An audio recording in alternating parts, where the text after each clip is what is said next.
I'm super grateful for those guys. Yeah, I was talking about Matt Cardona earlier today, and he says he makes more money now than he did in WWE, and I'm not going to say he doesn't because of the fact that his freedom bubble is so much bigger. Like, right. He's making money off his podcast. He's making money off of the action figures. He's making money, obviously, working every single weekend, being the quote-unquote always ready dude who is always working, always ready. And then he's got a new lady friend with him who is also killing it right now, especially when it comes to merch. And from what I've heard in the interview with her, she said that she learned so much from him when it comes to that. And he is like hand over fist making money. And so there's no way that dude's not making more money now than he did then. Oh, yeah. But when you win the match, you get paid more. So I got a couple Obviously. of those. Yeah. So you get the winner's purse. Yes, sir. So. Yeah. Yeah. No, he's definitely shows. I mean, he posted it on YouTube how to be a successful indie wrestler. At the merch table and making money. So yeah, he lays it out. But he lives by it. So. True. Now, when you're starting out and you are trying to figure out what your moveset is and what your finisher is going to be, obviously you kind of pick and choose from people you've been, inspired by throughout the years and you always were kind of watching. Where did you kind of start adding things that you maybe hadn't seen before and then kind of taking things out because you're like, all right, that doesn't work, or like you were saying, longevity-wise? You hit it right on the head. I mean, that's really what it was. Yeah. I always was trying to figure out what I wanted to do and who I wanted to be in the ring. And sometimes people are like, me personally, I think Scott Norton said it, that you got to pick someone that you like, watch what they do and kind of make it your own. Right? He told me that when I was training. And that's what you said. But I always thought Conan's rolling clothesline was sick. So I do that. Jeff Jarrett was one of my favorite wrestlers growing up. So I do the stroke. I always thought Art Barr had the thickest stroke class. So I bust that out once in a while, And then you could be at training workshops and stuff. And someone can be like, hey, try this, try this. And then you do it, and they're like, okay, that was pretty spicy. Let's keep that rolling. So that's kind of where I'm at. But I would say I'm pretty unpredictable, though. I can always pull something out. I would keep a Versace trick up my sleeve. You never know what's about to happen. I love that. Yeah, Conan's, the rolling clothesline, and Jeff Jarrett is one of those people. I love his podcast almost more than any other podcast that's out there right now because he not only has he been wrestling since the late 80s, he is a third generation promoter. He is still wrestling and he's in his 50s and looking amazing. And just somebody who has that story of like coming up and then unfortunately, having the demons and then fighting your way out of the demons and almost being better whenever you're out of it. Shawn Michaels obviously has the same story, but Jeff Jarrett's story is so great. He's on the Mount. If he's not on somebody's Mount Rushmore of greatest wrestlers / promoters of all time, then I think you need to reevaluate your Mount Rushmore. Hell yeah, he's an awesome dude too. So, you hit it right on the head. He's the top guy everywhere, bro. Yeah. I was lucky enough to briefly talk to him backstage at WrestleMania one time, and I wish it could have gone longer, but he seemed like a busy dude. What were you doing backstage at Mania?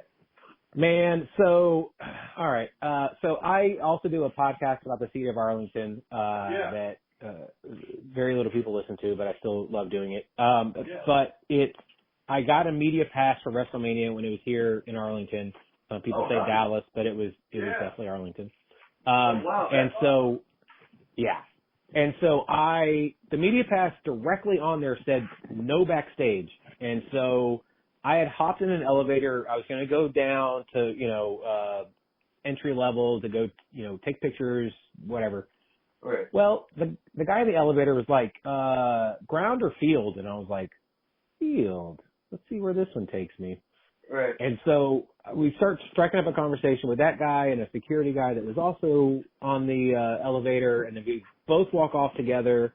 And like, I don't know who the security guy thought I was, but he thought I was somebody else. He's like, man, I didn't want to embarrass you in front of everybody else, but you know, I really like what you do. And I was like, thanks, man, I really appreciate that. And I was like, there's no fucking way, you know. I don't do anything, but okay. So he had to burn off and go to his job. I kept walking, and all of a sudden, like, to my right, I start seeing Xavier Woods get his hair done, and I'm like, okay, I think I'm getting in the right area. And I keep walking, and then all of a sudden, one of the Usos walked by me, and I was like, hey, great match. He's like, oh, thanks, man. And then I keep walking, and then, like, it's the entryway to, like, the side of the stage, but, like, where everybody comes off whenever they go up to and from Gorilla. And I was like, I'm parking myself here the rest of the night, and I ain't going anywhere. Like, this is it.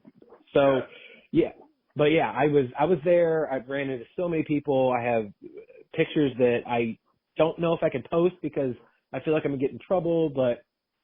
And then I look at like some of the documentaries they did. Yeah, I was gonna say, what's the statute of limitations? You're probably good to post. I think it's been over a year, so I think I'm okay. I mean, it's not like I broke any laws, so yeah.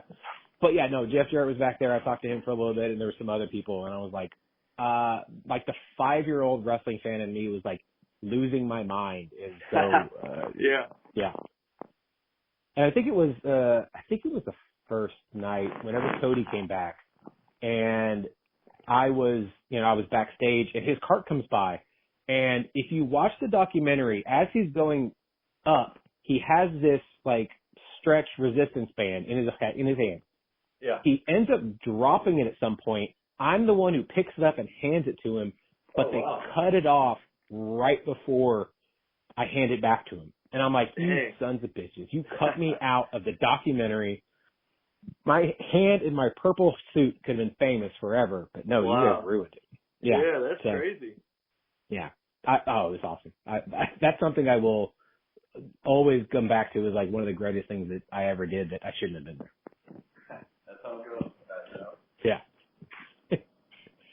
Now, what veterans, when you were coming up, and I mean, even still that you're sharing locker rooms with, that kind of help you out, or that you, anytime you see them, that you love picking their brain? Great question. I was so lucky when I was coming up training at AIW that they would have just the wealth of talent come in from the legends to the actual roster. But two local guys that, you know, are legends are Josh Prohibition and Matt Cross. And I'm super grateful to have those guys around. I think I have a pretty good relationship with both of them, and they've always given me great feedback, and I'm grateful for them, you know. So they were great. Let's see, Johnny Gargano was around a couple times when I was starting training. He looks up for a good little stretch there. So he was awesome, and I got to see him last year, almost a year, 2 years ago, something like that. That 2022 summer, and it was good to pick his brain. But yeah, Matt Cross and J Pro. I got to see Eddie Kingston early on. I was always a big fan of Eddie Kingston growing up, and he was around AIW, so I would try to chop it up with him a little bit, and then I actually had my first official singles match against him. So that was that was pretty epic. Yeah. That's awesome. It's so cool when you actually get to wrestle and meet your idols, and you're like, how did I end up here? Yeah. And then I had it in his ass with the brass knuckles, and I got to steal that away. Yeah. Well, so on the other side of that, you've been wrestling since 2018. Yeah. What kind of advice do you give to wrestlers that are coming up nowadays? This happened when I turned 30 too. I mean, it was like a double whammy. I told them, don't waste time. That's what I tell you guys. I go up to these guys and I ask them how old they are usually, and then if they're like 22 or younger, I'm usually like, do you live at home?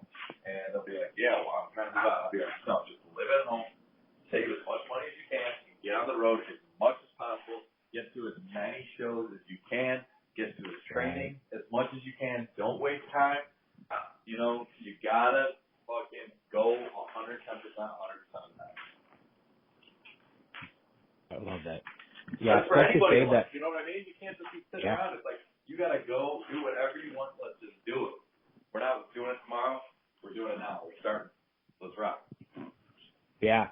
I mean, especially that save the money part. Like, as you're making that money, make sure to save it. And then, obviously, if that's your only bit of income, save for taxes and figure out taxes, because that will end up biting you in the ass more than you even know.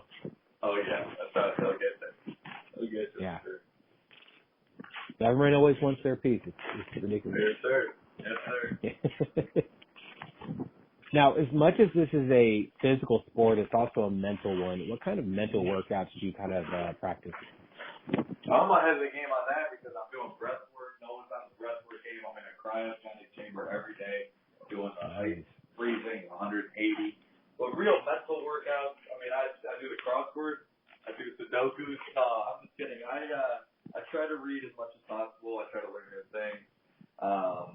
But I'm really always trying to study as much tape as possible, whether it's the guy I'm about to wrestle, whether it's some old stuff that I loved growing up that is just on for entertainment, or whether it's a super secret tape study to learn and get some new stuff, you know?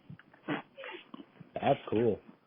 Yeah, I remember talking to Khan backstage at a local show, and him and I were just kind of bullshitting, and it was like, you know, kind of like, what are you watching TV-wise? You know, most people have those conversations nowadays. But him and I were talking about not just what we're watching, but he watches stuff and then takes different things from certain characters. Because obviously you can watch wrestling all day and take things from this character, this character, this character. But obviously some of the best scripted stuff out there is going to be TV or movies. So Absolutely. Yeah. Is there certain kind of TV shows or movies that you like to watch that really you take from certain characters? Absolutely. And that's for life too. Like, people don't know when I'm about to, because I'm just going season by season on shows and show by show. When it hits February 1st and I pop on Entourage and go on this mini tape run, it's over. It's over. So I love Tony Soprano and The Sopranos. You know what I mean? There's like 80 season 2 and season 3. That's really, when that's done, I'm really motivated and doing some big moves in my life. So I love those two. I was thinking about, what show was I thinking about the other day? The Wire. I never watched it, but I heard it was good. So I was thinking about checking it out. Yeah, I've heard that's amazing too. Yeah, so that's on that. And then maybe like sports people. Like if I see a famous athlete, you know, maybe you pop on a whole game. I was watching Wayne Gretzky just lighting it up. Maybe I put on some Kobe Bryant or Michael Jordan. You know, maybe just stuff like that. You can just grab something. Musicians, interviews on musicians, live performances from musicians, anybody grunge. You know, Soundgarden, Alice in Chains, Pearl Jam. Right. You put them on, and that's really who I am as me. So, but I kind of realized when you put all that stuff down, there's always an underlying something too that all those characters have, and that's the next level for that. That's awesome. That's awesome that you take that from those things, and you can find inspiration anywhere, whether it be, like you said, music or movies or TV or even just, you know, sitting and watching people at like an airport or a mall or a supermarket. Yeah. Oh yeah, that's good. Coffee shop. I'll pull up at a coffee shop, do some work. Yeah. Just kind of take it in and see what's going on. But some days I'm on my phone too much too. I'm gonna be honest. Some days I'm on my phone too much when I'm scrolling, and then you get influenced by the stuff you don't want to see. So that's advice I'm trying to give up. Yeah, I mean, I think that's a lot of people's vices. You know, I mean, it's so easy. Everyone's got one, and it has everything you ever want to know or watch or anything just right there. But taking in real life, I think, is so much more beneficial because not only figuring out what's going on around you, but you like studying people or just watching people. Just I think is the best, and maybe it's because I grew up in a time before phones were, you know, everyone had one, so it was so much easier to just sit down. Boredom is not a bad thing. Boredom allows creativity more to get in. I like that. That's a good flow right there. There you go. Write it down. Use it later. Now, if people haven't seen you wrestle, what 3 matches should they watch? Let's do that match against Matt Cardona.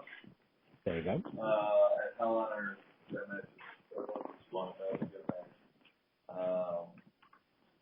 Let's see. I really like this match I had with Cody Hernandez 2 2 weeks ago at Freelance. Nice. Yeah, and then